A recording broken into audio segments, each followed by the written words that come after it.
As President Trump's war on diversity intensifies, America's monuments, landmarks, and institutions have been targeted or erased altogether. Right now, the Trump administration is suing Harvard University after the DOJ said the Ivy League school refused to provide admissions records to ensure Harvard had stopped using affirmative action in admissions. Meanwhile, U.S. monuments from Pennsylvania to Montana are conforming to the president's attempt to rewrite history and remove exhibits that address topics like slavery and racism. In light of that, officials in New York City are pushing back against the Trump administration's removal of the pride flag from Stonewall National Monument, which is the birthplace of the modern LGBTQ rights movement. This week, politicians and activists raised the pride flag once again at the historic site. Joining us now, Kenji Yoshino, professor of constitutional law at NYU School of Law, and David Glasgow, executive director of the Meltzer Center for Diversity, Inclusion, and Belonging at NYU Law. I guess you guys work together. Together, they are co-authors of the new book, How Equality Wins, A New Vision for an Inclusive America. Gentlemen, welcome to the weekend. Congratulations on the book, which comes out on Tuesday. I want to read a little something from your book to set up this conversation. You write, while the field of DEI is in crisis, too many Americans prize the venerable ideal of equality for it to disappear.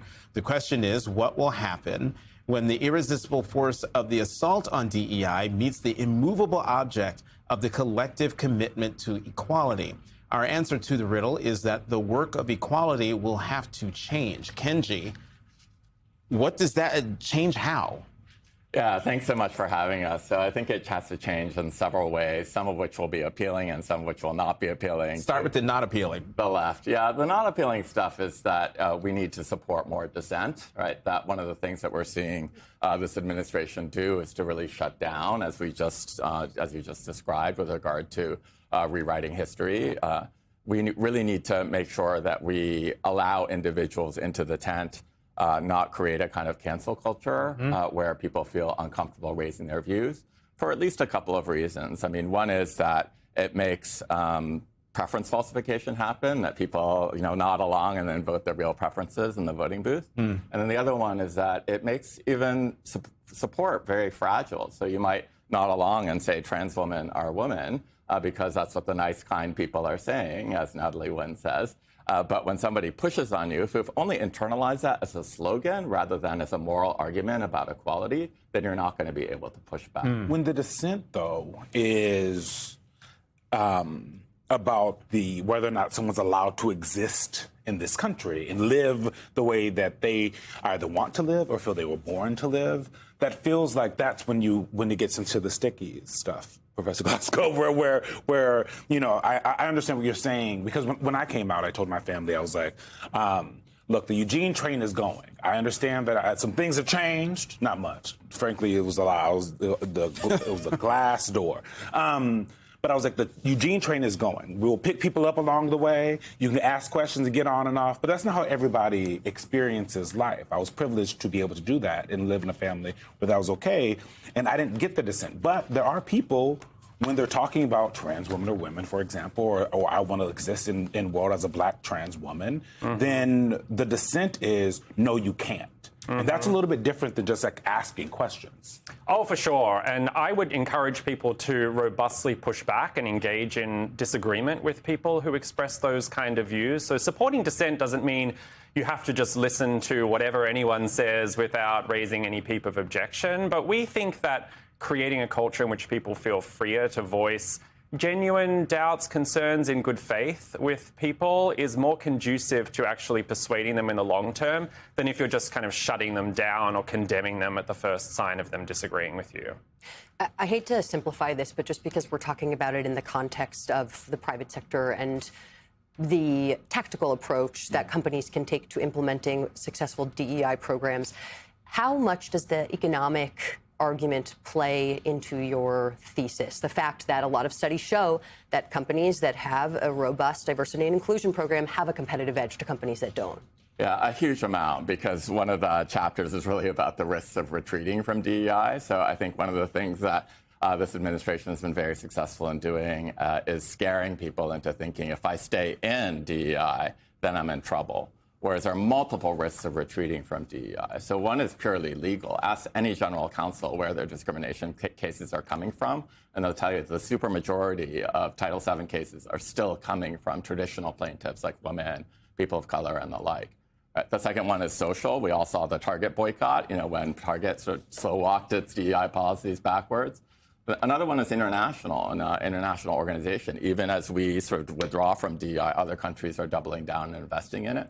And the final one is generational, which is to say, people keep saying the country is divided 50-50 between pro and anti-DEI, but actually if you look at the younger generations, they are wildly way more for DEI than the older generations are. So as Gen Z moves into the workplace, then we're going to see a real change. So all of that adds up to the business case. Well, that's great, because David, I was going to ask you, I'm wondering, is there really a retreat from DEI? I mean, all of the stories have to do with the administration has done this, there's this executive order, this company has done away with their program, that company has done away with their program, and that takes up the news cycle. But on the ground, for real, is there a retreat?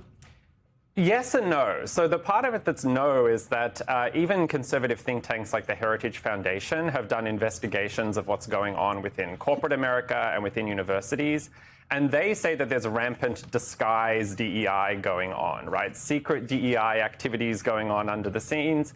But at the same time, there has certainly been pullbacks. It's often called diversity hushing. A lot of it just means we're not going to talk about DEI publicly. We're not going to put anything on social media. We're not going to put anything on our website. But we're still committed to the values of inclusion within our own organization. But is that a commitment? Because if I was like secretly married, I didn't wear a ring, and I didn't talk to my husband. I didn't talk about my husband anywhere. Nobody met him. Y'all never saw the man. Like, that's not a commitment, right? A commitment to. I feel like it's a preservation technique. But this is the thing. Why not throw it on the table? Because there is a benefit in numbers, first of all. This administration. There's like a lot of talk and a lot of pushback on DEI and all the other things that they choose to push back on. But, we've seen cases in which people say we're not doing what you say because we're in the private sector, or we're a university that can afford to continue to push DEI and push the importance of diversity within our walls. So mind your business. And then they kind of move on. So the idea of like secret DEI, is that true equality? Is that how equality is? Well, I'm grinning just because I want to stand up and applaud and give you an ovation for what you just said. You do that in the commercial break. So I do think we need to be rock-ribbed in our commitment to equality, but I also think that the major thing that is impeding us right now is just fear, right? So much fear about I'm going to get sued, so much fear about I'm going to get Starbucked by Robbie Starbuck, or there's going to be some other social consequence that's going to attach to me. So really what this whole book is about is to say, here are the safe ways to do DEI that are both legal and politically wildly popular. So even if we just talk about it as equality rather than about DEI, you can actually find the strategic path to quieting down those fears. So the hope is by giving people that pathway, it will give people more courage to do exactly the kind of activity that you're talking about. And the key word you just used was legal, because the one little error in your example about your marriage is legal. For now. It could be secret or not, but at least it's legal. And the dynamic here when it comes to DEI is that you have a president and a DOJ with an executive order that is geared to holding folks accountable, not following what they want to do. But Title VII is still legal in this country. Oh, so yes. DEI programs are still legal.